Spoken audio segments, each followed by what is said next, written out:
ओम शांति। आज 29 जून 2024 की साकार मधुर महावाक्य है। आज के मधुर महावाक्य में बाबा बोले, मीठे बच्चे, शरीर सहित जो कुछ भी देखने में आता है यह सब विनाश होना है। तुम आत्माओं को अब घर लौटना है, इसलिए पुरानी दुनिया को भूल जाओ। शरीर सहित जो कुछ भी देखने में आता है यह सब विनाश होना है। तुम आत्माओं को अब घर लौटना है, इसलिए पुरानी दुनिया को भूल जाओ। प्रश्न है, तुम बच्चे किन शब्दों में सभी को बाप का मैसेज सुना सकते हो?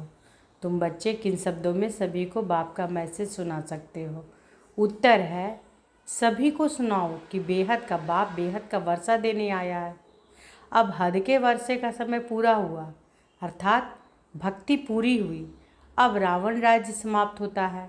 बाप आया है तुम्हें रावण 5 विकारों की जेल से छुड़ाने। यह पुरुषोत्तम संगम युग है। इसमें तुम्हें पुरुषार्थ कर दैवी गुण वाला बनना है। सिर्फ पुरुषोत्तम संगम युग को भी समझ ले तो स्थिति श्रेष्ठ बन सकती है। ओम शांति। अब रूहानी बच्चे क्या कर रहे हैं? अव्यभिचारी याद में बैठे हैं। एक होती है अव्यभिचारी याद, दूसरी होती है व्यभिचारी याद। अव्यभिचारी याद अथवा अव्यभिचारी भक्ति जब पहले शुरू होती है तो सब शिव की पूजा करते हैं। ऊंच ते ऊंच भगवान वही हैं। वह बाप भी हैं, फिर शिक्षक भी हैं, पढ़ाते हैं। क्या पढ़ाते हैं? मनुष्य से देवता बनाते हैं। देवता से मनुष्य बनने में तुम बच्चों को 84 जन्म लगे हैं और मनुष्य से देवता बनने में 1 सेकंड लगता है। यह तो बच्चे जानते हैं कि हम बाप की याद में बैठे हैं। वह हमारा टीचर भी है, सतगुरु भी है। योग सिखाते हैं कि एक की याद में रहो। वह खुद कहते हैं कि हे आत्माओं, हे बच्चे, देह के सब संबंध छोड़ो, अब वापस जाना है। यह पुरानी दुनिया बदल रही है, अभी यहाँ रहना नहीं है। पुरानी दुनिया के विनाश लिए ही यह बारूद आदि बनाए हुए हैं। नेचुरल कैलेमिटीज़ भी मदद करती है। विनाश तो होना है ज़रूर। तुम पुरुषोत्तम संगम युग पर हो, यह आत्मा जानती है। हम अभी लौट रहे हैं, इसलिए बाप कहते हैं इस पुरानी दुनिया पुरानी देह को भी छोड़ना है। देह सहित जो भी इस दुनिया में देखने में आता है यह सब विनाश हो जाना है। शरीर भी खत्म होना है। अब हम आत्माओं को घर लौटना है। लौटने बिगर नई दुनिया में आ नहीं सकेंगे। अब तुम पुरुषोत्तम बनने का पुरुषार्थ कर रहे हो। अब तुम पुरुषोत्तम बनने का पुरुषार्थ कर रहे हो। पुरुषोत्तम है यह देवताएं, सबसे ऊंच ते ऊंच है निराकार बाप। फिर मनुष्य सृष्टि में आओ तो उसमें है ऊंच देवता, वह भी मनुष्य है परंतु दैवी गुण वाले। फिर वही आसुरी गुण वाले बनते हैं। अब फिर आसुरी गुणों से दैवी गुणों में जाना पड़े, सतयुग में जाना पड़े। किसको? तुम बच्चों को। तुम बच्चे पढ़ रहे हो, औरों को भी पढ़ाते हो। सिर्फ बाप का ही मैसेज देना है। बेहद का बाप बेहद का वर्षा देने आया है। अब हद का वर्षा पूरा होता है।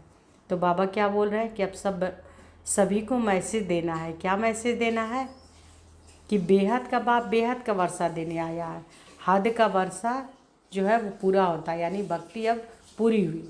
बाप ने समझाया है कि 5 विकारों रूपी रावण की जेल में सब मनुष्य हैं, सब दुखी उठाते हैं, सूखी रोटी मिलती है। बाप आकर के सबको रावण की जेल से छुड़ाए, सदा सुखी बनाते हैं। बाप के सिवाय मनुष्य को देवता कोई बना ना सके। तुम यहाँ बैठे हो मनुष्य से देवता बनने के लिए। अभी यह कलयुग, बहुत धर्म हो गए हैं। तुम बच्चों को रचता और रचना का परिचय खुद बाप बैठ देते हैं।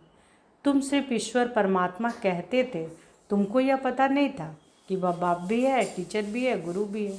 तो बाबा कह रहे कि तुम सिर्फ ईश्वर परमात्मा कहते थे, लेकिन तुमको पता थोड़ी था कि बाप कौन है, कि वह बाप भी है और टीचर भी है और गुरु भी है। पहले पता था क्या कि भगवान ही हमारे पिता भी हैं, टीचर भी हैं, सतगुरु हैं? तो वही बाबा कह रहे हैं।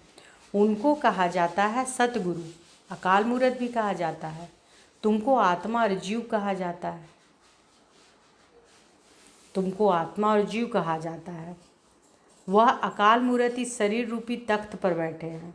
बाबा बता रहे हैं कि बाबा जो हैं इस शरीर रूपी तख्त ब्रह्मा के तख्त पर बैठे हैं। शरीर रूपी अकाल मूर्त इस शरीर रूपी तख्त पर बैठे हैं। वह जन्म नहीं लेते। तो वह अकाल मूर्त बाप बच्चों को समझाते हैं कि मेरा अपना रथ नहीं है, मैं तुम बच्चों को पावन कैसे बनाऊं? मुझे तो रथ चाहिए ना। अकाल मूर्त को भी तख्त तो चाहिए।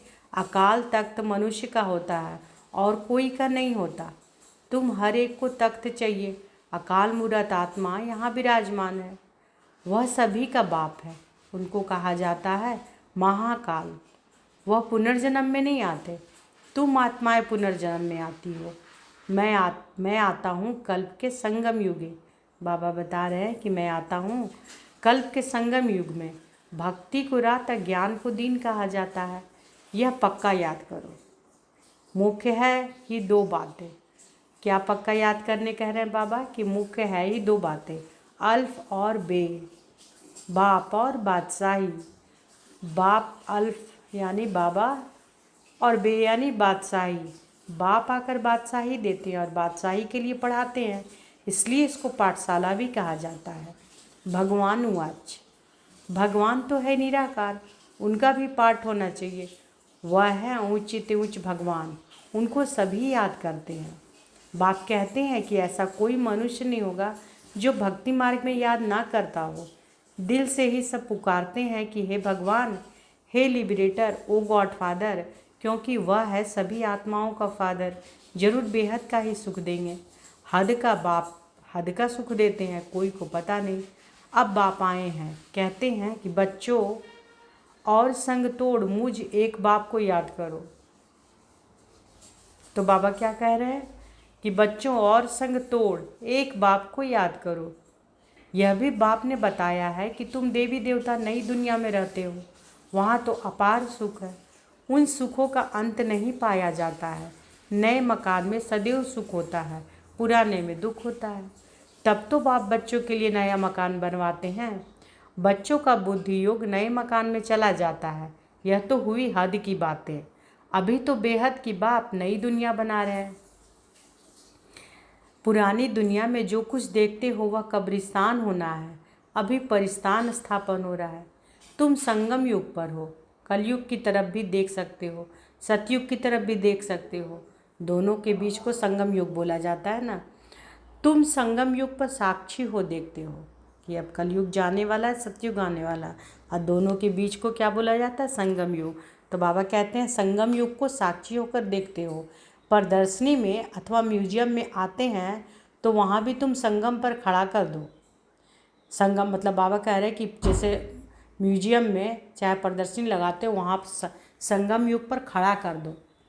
और इस तरफ है कलयुग, उस तरफ है सतयुग, ऐसे करके बताने बाबा बोल रहे हैं। हम बीच में हैं। इस तरफ है कलयुग, उस तरफ है सतयुग, और हम बीच में हैं। बाप नई दुनिया स्थापन करते हैं जहाँ पर बहुत थोड़े मनुष्य होते हैं। तो बाबा ऐसे समझाने के लिए बोल रहे हैं कि म्यूजियम लगाते हैं ना, चाहे प्रदर्शनी करते हैं ना, तो उसमें क्या कीजिए करो कि खड़ा कर दो कि एक तरफ इधर कलयुग हो गया, दूसरी तरफ सतयुग, बीच में हम हैं। बाप नई दुनिया स्थापन करते हैं जहाँ पर बहुत थोड़े मनुष्य होते हैं और कोई भी धर्म वाला नहीं आता है। सिर्फ तुम ही पहले पहले आते हो। अभी तुम स्वर्ग में जाने का पुरुषार्थ कर रहे हो। पावन बनने के लिए मुझे पुकारा है कि हे बाबा, हमको पावन बनाकर पावन दुनिया में ले चलो। ऐसे नहीं कहते हैं कि शांति धाम में ले चलो। परम धाम को कहा जाता है स्वीट होम। परम धाम को क्या कहा जाता है? Sweet home. अभी हमको घर जाना है, जिसको मुक्ति धाम कहा जाता है, जिसके लिए सन्यासी आदि शिक्षा देते हैं। वह सुख धाम का ज्ञान दे नहीं सकते। वह है निर्वृत्ति मार्ग वाले। तुम बच्चों को समझाया गया है कि कौन कौन धर्म कब कब आते हैं। मनुष्य सृष्टि रूपी झाड़ में पहले पहले फाउंडेशन तुम्हारा है। बीज को कहा जाता है वृक्षपति। बाप कहते हैं कि मैं वृक्षपति ऊपर में निवास करता हूँ। जब झाड़ एकदम जड़ जड़ीभूत हो जाता है तब मैं आता हूँ देवता धर्म स्थापन करने। बनेन ट्री का बड़ा वंडरफुल झाड़ है। बिगर फाउंडेशन बाकी सारा झाड़ खड़ा है। बनेन ट्री जो है उसका बड़ा वंडरफुल झाड़ है, बिगर फाउंडेशन का बाकी सारा झाड़ खड़ा है। इस बेहद के झाड़ में भी जैसे बाबा कह रहे बनेन ट्री जैसे है ना, उसी तरह इस बेहद का झाड़ में भी आदि सनातन देवी देवता धर्म है नहीं, और बाकी सब धर्म खड़े हैं। तुम मूल वतन के निवासी थे, यहाँ पाठ बजाने आए हो। तुम बच्चे ऑलराउंड पाठ बजाने वाले हो, इसलिए 84 जन्म है मैक्सिमम, फिर मिनिमम है 1 जन्म। मनुष्य फिर कह देते हैं कि 84 लाख जन्म, वह भी किसके होंगे यह भी समझ नहीं सकते। बाबा कहते हैं कि मनुष्य कहते हैं ना कि 84 लाख जन्म लेते हैं, तो वही बाबा बोल रहे हैं 84 लाख योनियाँ, ये बोलते हैं सब लोग कहते रहते हैं ना, तो वही बाबा कह रहे हैं कि वह भी किसके होंगे यह भी समझ नहीं सकते। बाप आकर तुम बच्चों को समझाते हैं कि 84 जन्म तुम लेते हो, पहले पहले मेरे से तुम बिछुड़ते हो। सतयुगी देवताएं ही पहले होते हैं। जब वो आत्माएं यहाँ पाठ बजाती है तो बाकी सब आत्माएं कहाँ चली जाती हैं यह भी तुम जानते हो। बाकी सब आत्माएं शांति धाम में होती है, तो शांति धाम अलग हुआ ना, बाकी दुनिया तो यही है, पाठ यहाँ बजाते हैं। नई दुनिया में सुख का पाठ, पुरानी दुनिया में दुख का पाठ बजाना पड़ता है। सुख और दुख का यह खेल है, वह है राम राज्य। राम राज्य वह है, सुखधाम क्या है, राम राज्य। दुनिया में कोई भी मनुष्य ये नहीं जानते कि सृष्टि का चक्र कैसे फिरता है, न रचयिता को न रचना के आदि मध्य अंत को जानते हैं। दुनिया के लोग जानते हैं क्या कि मनुष्य जानते हैं कि सृष्टि का चक्र कैसे फिरता है? पहले हम सब जानते थे? नहीं जानते थे। न रचयिता को न रचना के आदि मध्य अंत को जानते हैं। ज्ञान का सागर एक बाप को ही कहा जाता है। ज्ञान का सागर एक बाप को ही कहा जाता है। रचयिता और रचना के आदि मध्य अंत का ज्ञान कोई शास्त्र में है नहीं, मैं तुमको सुनाता हूँ, फिर यह प्रायः लोप हो जाता है। सतयुग में यह रहता नहीं। भारत का ही प्राचीन सहज राजयोग गाया हुआ है। गीता में भी राजयोग नाम आता है।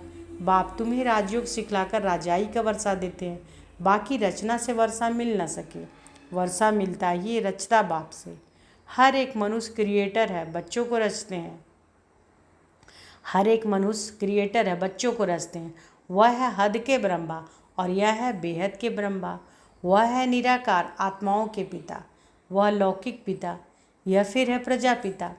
प्रजापिता कब होना चाहिए? तो बाबा बता रहे हैं कि बाबा क्या है, वह है निराकार आत्माओं के पिता, और लौकिक पिता सभी के हैं ना, शरीर के पिता।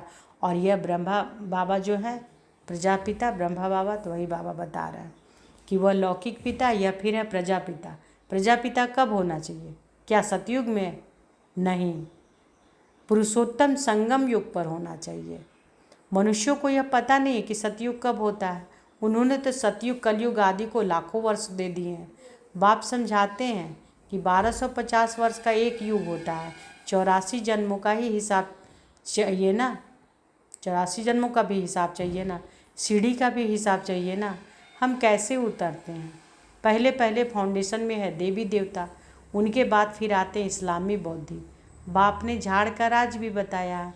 बाप के सिवाय तो कोई सिखला न सके। तुमको कहेंगे कि यह चित्र आदि कैसे बनाए, किसने सिखाया?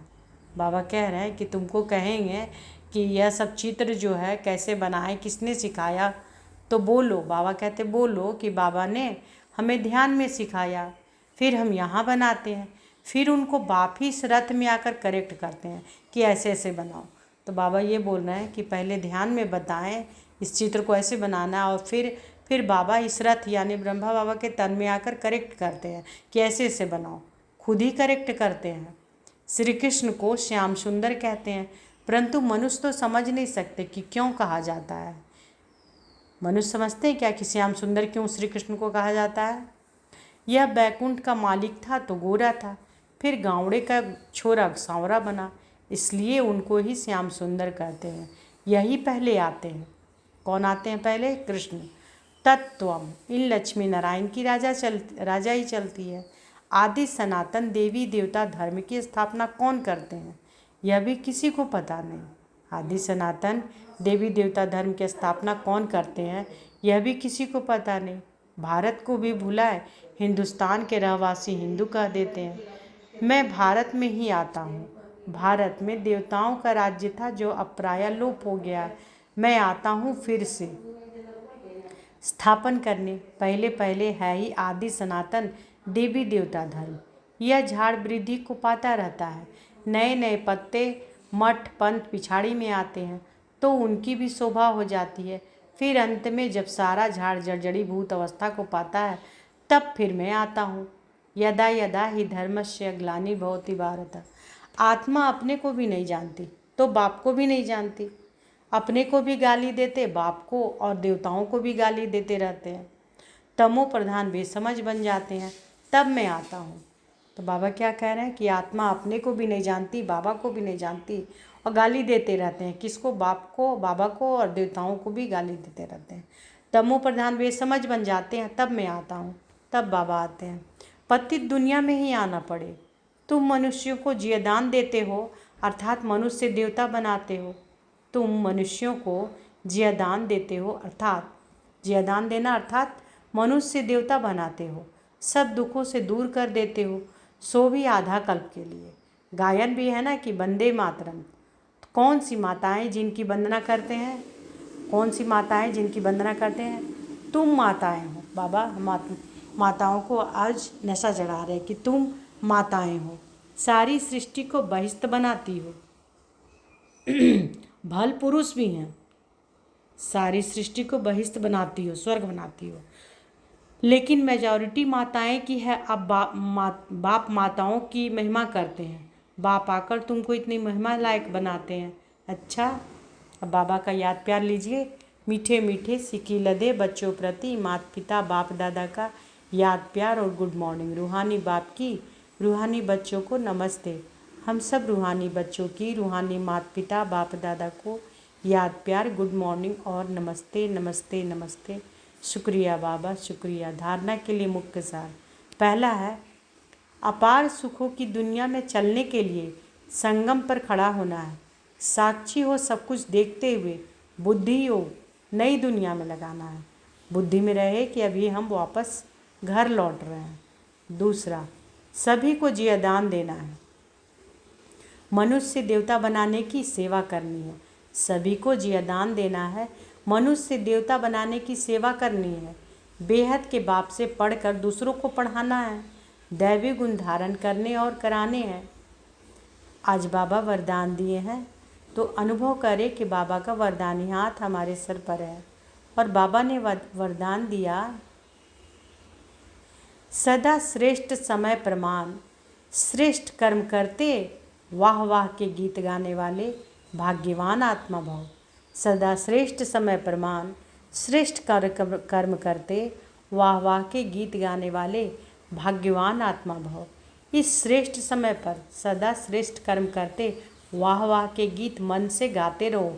वाह मेरा श्रेष्ठ कर्म, या वाह श्रेष्ठ कर्म सिखलाने वाले बाबा। तो वाह मेरा श्रेष्ठ कर्म, वाह मेरे बाबा। तो सदा वाह वाह के गीत गाओ। कभी गलती से भी दुख का नज़ारा देखते भी हाय शब्द नहीं निकालना चाहिए। वाह ड्रामा वाह, और वाह बाबा वाह।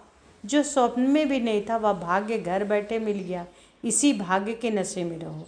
तो बाबा क्या बोल रहे हैं कि स्वप्न में भी सोचे थे कि भगवान हमें मिल जाएगा, भगवान हमें रोज़ पढ़ाने आएंगे, भगवान की पालना में हम सब पल रहे हैं। तो वही बाबा कह रहे हैं इसी भाग्य के नशे में रहो। और हर चीज़ संगम पे रहते हुए भी अगर कोई कुछ आ भी जाता है, कोई नज़ारा, तो हाय नहीं करना है, दुख के गीत नहीं गाने हैं। क्या बोलना है? वाह मेरा श्रेष्ठ कर्म, वाह मेरे बाबा, और वाह ड्रामा।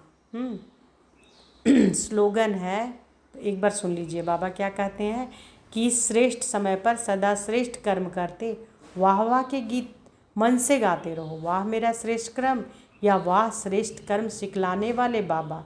तो सदा वाह वाह के गीत गाओ।